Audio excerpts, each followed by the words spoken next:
Here's what you need to know about what is IPv6. This is an exam topic in Domain 1, Networking Concepts. By the end of this video, you'll understand the core concepts and exactly what to expect on the CompTIA Network Plus exam. Let's get into it.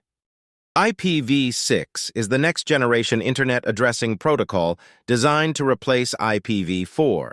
It uses 128-bit addresses written in hexadecimal, providing 340 undecillion unique addresses, enough to assign trillions of addresses to every person on Earth. IPv6 was created to solve the IPv4 address exhaustion problem and includes built-in features like auto-configuration and improved security. Key concept: 128-bit hex address format. IPv6 addresses are 128 bits long, written as 8 groups of 4 hexadecimal digits separated by colons. For example, 2001, 0db8, 85A3, 0000, 0000, 8A2E, 0370, 7334. Leading zeros in each group can be omitted, and consecutive all-zero groups can be replaced with. Key concept: virtually unlimited addresses. IPv6 provides 340 undecillion addresses, 3.4x10 circumflex 38. This eliminates the need for NAT. Every device can have its own globally unique public address, restoring true end-to-end internet connectivity. Key concept: stateless auto-configuration. IPv6 devices can configure their own IP addresses automatically using SAAC, Stateless Address Auto-Configuration, without needing a DHCP server. The device combines the network prefix with its MAC address to generate a unique address. Key concept: IPv4 to IPv6 transition. Because IPv4 and IPv6 are not directly compatible, transition mechanisms exist. Dual stack runs both protocols simultaneously. Tunneling wraps IPv6 packets inside IPv4. Translation, NAT64, converts between the two. Let's look at the full breakdown. Address length: IPv4, 32 bits. IPv6, 128 bits. Format: IPv4, dotted decimal, 192.168.1.1.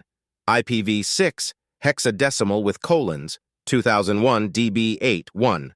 Total addresses: IPv4 approximately 3 billion, IPv6 340 undecillion. NAT required: IPv4 yes, addresses are scarce.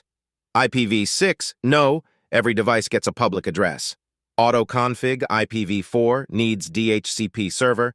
IPv6 SAAC built-in, no DHCP needed. Security: IPv4 IPsec optional. IPv6 IPsec support built-in. Here's a real-world example. Your smartphone already uses IPv6. When you visit a major website like Google or Facebook, your device connects using an IPv6 address assigned by your ISP. On older networks, your router runs dual stack. It has both an IPv4 address for legacy traffic and an IPv6 address for modern traffic, switching automatically depending on what the destination supports. Quick recap before you go. 1. IPv6 uses 128-bit addresses in hexadecimal format, separated by colons. 2. Provides 340 undecillion addresses. NAT is no longer needed. 3. SLAAC allows devices to self-configure without a DHCP server. 4. Transition methods: dual stack, tunneling, and NAT64 translation. 5. IPv6 has IPsec built in. IPv4 treats it as optional. That's what is IPv6. Covered. Exam tip: know the shorthand rule. It can only be used once in an IPv6 address to replace one or more consecutive all-zero groups. Also memorize that FE80/10 is the link local range and 2001 db8/32 is reserved for documentation examples. Next up, what is a subnet mask? If this helped, hit subscribe. New Network Plus topics drop every week.